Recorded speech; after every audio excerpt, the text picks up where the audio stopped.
Bem-vindos, irmãos, a mais um programa Passo a Passo com Jesus. A todos aqueles que, através do sistema Canção Nova em Portugal e no Brasil, nos acompanham, nós mandamos uma saudação especial, aqui, da Cidade Santa, aqui, da terra amada por Deus. Estamos no 33º domingo do Tempo Comum e é desta forma que nós vamos começando a chegar até ao final do ano litúrgico. Hoje, além da Palavra de Deus que nos ilumina, nós somos iluminados por um outro acontecimento, o Dia Mundial dos Pobres. Desta forma, nós respondemos a este convite que, pelo segundo ano consecutivo, o Papa Francisco nos faz. Olharmos para o pobre, olhar como aquele que acolhe, aquele que responde para a libertação. Fazemos isso, iluminados pelo Salmo 37, que daqui a bocadinho iremos evocar novamente. Acompanhai-me então nesta nossa caminhada, passo a passo com Jesus.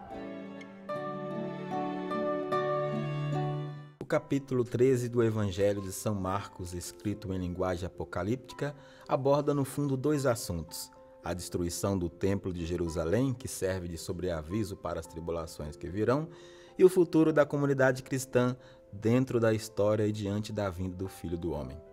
A intenção básica do capítulo não é descrever o futuro, fazer previsões, mas preparar a comunidade para o presente numa vigilância ativa.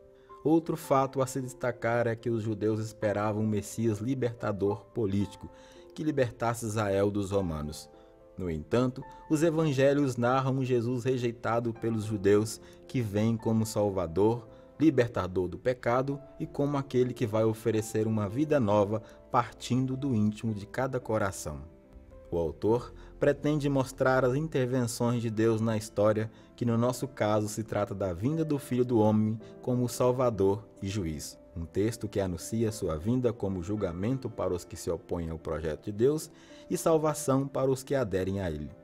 A temática deste evangelho, portanto, é uma advertência à vigilância quanto ao presente, quanto ao hoje da história. A palavra-chave é vigiar. E o que significa vigiar?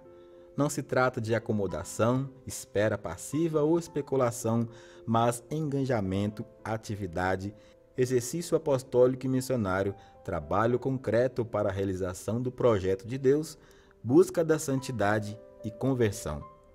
O mundo passa por tribulações desde as várias eras que a humanidade viveu. Mas não podemos negar que haverá o dia da tribulação definitiva. Um dia que parece terrível, mas na verdade será um dia de grande graça. Quando o Senhor Jesus vier em poder e glória, será para julgar os vivos e os mortos. Este é o elemento da nossa fé e nós cremos piedosamente nesta verdade. Ele virá um dia, este grande e temível dia, mais esperado será o dia da consumação de todas as coisas.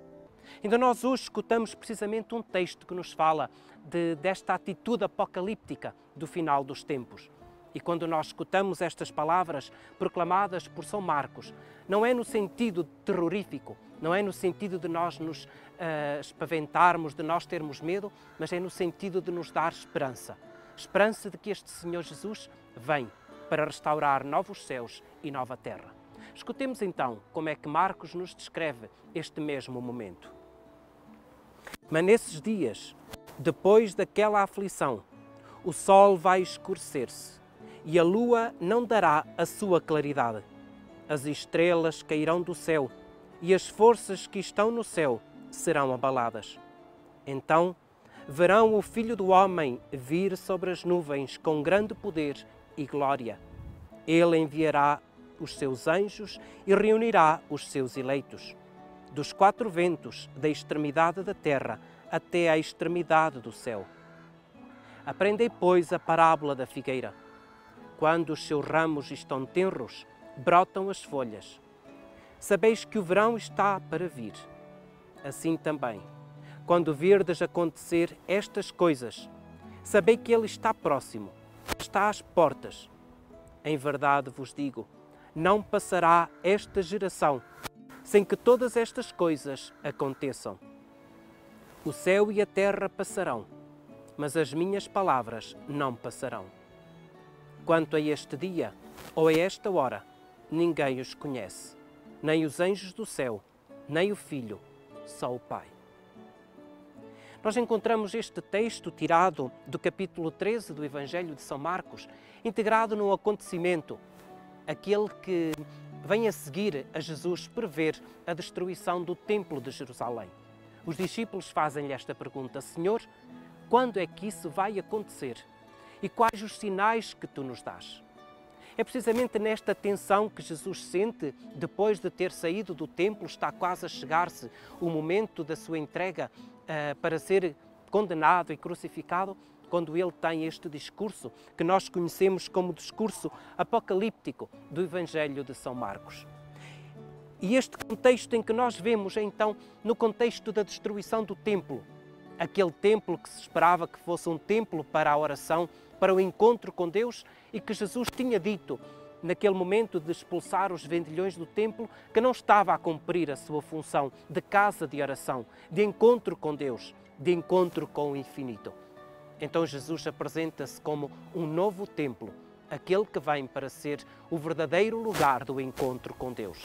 Mas para que isso aconteça, vem-nos descrito desta forma, tirando algumas expressões do livro de Daniel, em que ele, dentro de uma comunidade que era oprimida, que era perseguida, ele vem falar àqueles que são capazes de se meter numa atitude de perseverança diante das tribulações. Então vai-lhes dizer que tudo aquilo que são as estrelas que estão no céu, o sol, a lua, representam aquilo que são os poderes deste mundo, todos eles cairão por terra. E quando já não houver a mínima atitude de qualquer coisa ofuscar, aparece então o Salvador que vem, pousado sobre uma nuvem vindo dos céus, com todo o esplendor, com toda a sua glória, para reunir aqueles que são os eleitos. Os eleitos são aqueles que são capazes de se manter perseverantes nas tribulações. Por isso estes eleitos posso ser eu, podes ser tu, que naquilo que são as tribulações da tua fé, tu és capaz de te manter firme, és capaz de te manter nesta concordância com aquilo que aprendes no Evangelho de Jesus Cristo. Esta perseverança é aquilo que nos faz convocados para este momento final de encontro com o Senhor. E diz que Jesus, precisamente, aquele que virá, a sua atitude é reunir todos estes que foram espalhados pelo mundo e que foram capazes de se manter fiéis nas tribulações. E depois fala-nos de uma parábola. Dizei, aprendei com esta parábola, a parábola da figueira, aquela que começa a florescer. Quando dará o seu fruto, será o tempo oportuno. Tantas coisas que nós podíamos pensar acerca desta figueira que aqui aparece. Antes de mais nada, a figueira é comparada no Antigo Testamento ao povo de Israel, aquele que não foi capaz de compreender as palavras de Deus e por isso mesmo sofreu uma condenação. Foi seca. Mas vemos que aqui, nesta nova era, nesta nova terra e nestes novos céus, a figueira volta a dar fruto. E quando ela estiver a florescer, melhor dizendo, quando for a altura da colheita, é a altura em que o Filho do Homem virá para se manifestar. Mas pensemos um pouco, quando é que acontece a colheita? Mais ou menos pela altura da primavera. Aquele mesmo momento em que nós encontramos a Páscoa de Jesus Cristo. Com esta Páscoa de Jesus Cristo, naquele momento em que Ele destrói aquilo que são as barreiras da morte, aquilo que são as barreiras ou as vitórias que a morte podia ter sobre o homem, nós encontramos precisamente Ele a dizer que tudo aquilo que é a agonia deste mundo cairá e tudo aquilo que ressurge são os novos céus e a nova terra. Gostaria de terminar ainda hoje esta reflexão convosco, tomando um pouco aquilo que é o sentido da celebração que o Papa Francisco quer celebrar conosco, o Dia Mundial dos Pobres. E ele quer nos convidar a fazer essa reflexão iluminados pelo Salmo 37, em que diz: o Senhor clamou e o pobre o ouviu. É importante nós olharmos para este Salmo que no versículo 7 nos diz precisamente que o pobre clamou. Aquele pobre que vive na sua angústia, aquele pobre que vive na sua aflição, grita e o Senhor é aquele que lhe responde. Aquele que é capaz de olhar para a aflição do pobre e não fica indiferente. Claro que isto, através das palavras do Papa Francisco, fica para nós quase como que um exame de consciência, de nós percebermos se realmente somos homens e mulheres capazes de escutar o grito do pobre e lhe responder. Responder para quê? Para o libertar, ou melhor dizer, para o trazer novamente à dignidade de verdadeiros filhos de Deus. O Papa Francisco termina com o exemplo que nós escutámos no Evangelho há 4 semanas atrás. O exemplo de Bartimeu, aquele cego que em Jericó Jesus encontrou, aquele cego que estava caído no caminho, sem conseguir ver, que começa a gritar, como o salmista grita, e Jesus ouviu, da mesma forma que hoje nós somos convidados a escutar o pobre. E Jesus pergunta-lhe: o que é que tu queres que eu te faça? Que eu veja. Hoje, aos pobres do nosso tempo, também nós podemos fazer esta mesma pergunta: o que é que tu queres que eu te faça? Sejamos sinais de um verdadeiro Deus na presença da vida destes pobres dos nossos dias. E dessa forma, nós na nossa própria vida encarnamos esta verdadeira humanização da palavra de Deus. Iluminados por esta palavra e por este acontecimento, eu vos deixo então a bênção do Senhor Jesus neste dia de domingo para toda esta semana. Para todos vós, a bênção de Deus Todo-Poderoso, Pai, Filho e Espírito Santo. Amém.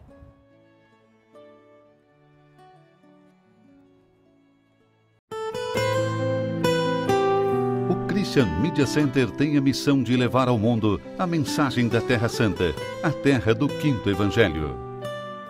Transmissões, reportagens, notícias, documentários, atualidade da Igreja e da vida cotidiana dos cristãos da Terra Santa.